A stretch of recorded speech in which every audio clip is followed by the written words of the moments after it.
I wonder when the happy ending was invented. The fairy tale trope, yo weirdos. It has this appealing vagueness to it that lets us just believe our heroes ride off into the sunset and experience some sort of idyllic just reward for all their troubles, nice and off-screen so we can't see any details that might spoil the illusion. It just feels like every time I unpack an ancient myth, we get a good hard look at the protagonist's entire life, from their storybook acts of great heroism down to their inevitable horrifying tragic end, frequently due to their own shitty behavior during those aforementioned acts of heroism. Sure, some of them get deified in the process, but that's kinda cold comfort.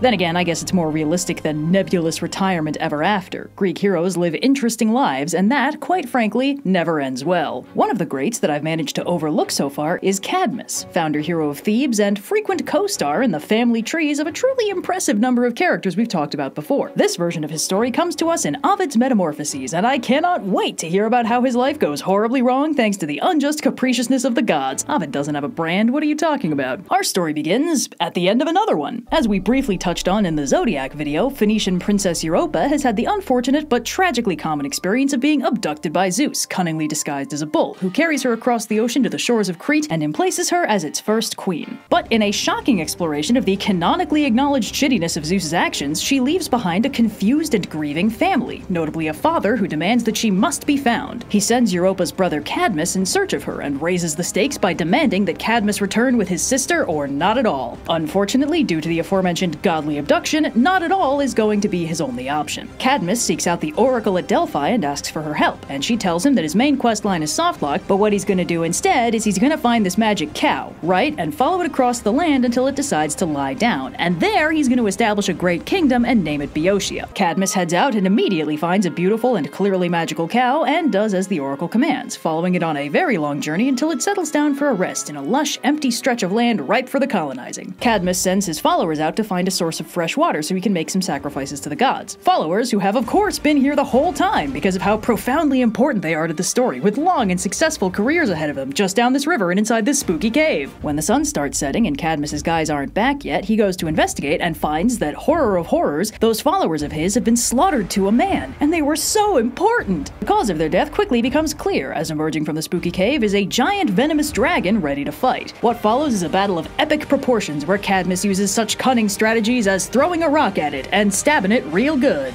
After a cataclysmic duel, Cadmus successfully slays the dragon and takes a moment to bask in his victory, which is when a spooky voice rings out and tells him if he thinks slaying dragons is funny, his future is about to be hilarious. Before he really has time to mull that one over, Athena pops into the story and tells him he needs manpower thanks to the aforementioned tragic and horrible death of all his followers, so he'd better get busy taking that dragon's teeth and sowing them like seeds. Cadmus obeys because when Athena tells you to do a thing, you do it, and the dragon's teeth sprout into a veritable army of warriors, fully decked out and ready to fight. And fight they do. Immediately. Each other. The army of draconic warriors just straight up start throwing hands, setting some sort of speedrun record for fastest time between birth and first murder that has been matched except by certain species of parasitic wasp. But as quickly as the battle has begun, it's over, with 5 warriors remaining with the wherewithal to notice that, hey wait a second, this entire fight is pointless. So they stop, pledge allegiance to a probably mildly scarred Cadmus, and set about building that great city of his. And then we skip forward in time through Cadmus's marriage to Harmonia, the daughter of Aphrodite and Ares, and they start a family together, which handily segues into a quick montage of all of Cadmus's descendants who died horrible, painful deaths because Hera is still mad about the Europa thing. Big names like his grandson Actaeon and his daughter Semele, with a special detour into a fun new story where Cadmus's daughter Ino and her husband Athamas are attacked by the Fury Tisiphone and driven mad by magical venomous snakes, causing Athamas to kill one of their infant sons and drive Ino and their surviving child to leap into the sea to escape him. But thanks to a special act of divine nepotism courtesy of Aphrodite, Poseidon transforms Ino and her son into ocean gods with fun new names and everything. No harm done, all's well that ends well, good thing they had that spare kid lying around. But of course Cadmus has no way of knowing about that last part, so from his perspective, his children and grandchildren have just been suffering horrible fates non-stop with no reprieve. He wonders if it might be because that dragon he killed was more than just a monster. What if it was sacred to the gods, and by killing it he angered them somehow? He says, hypothetically, if that were the case, it would be better if the gods just bit the bullet and turned him into a dragon. And somebody's clearly listening, because they oblige. Cadmus begins transforming into a big old monster snake feet first and slow enough that he knows exactly what's going on and that he can't stop it. Which is, yeah,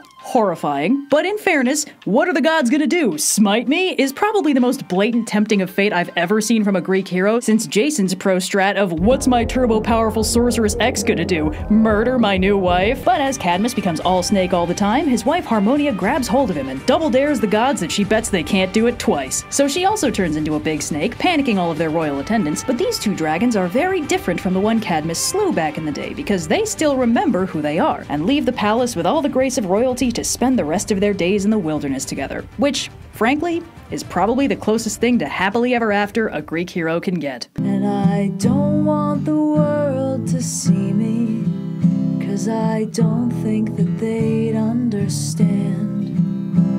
When everything's made to be broken, I just want you to know who I am.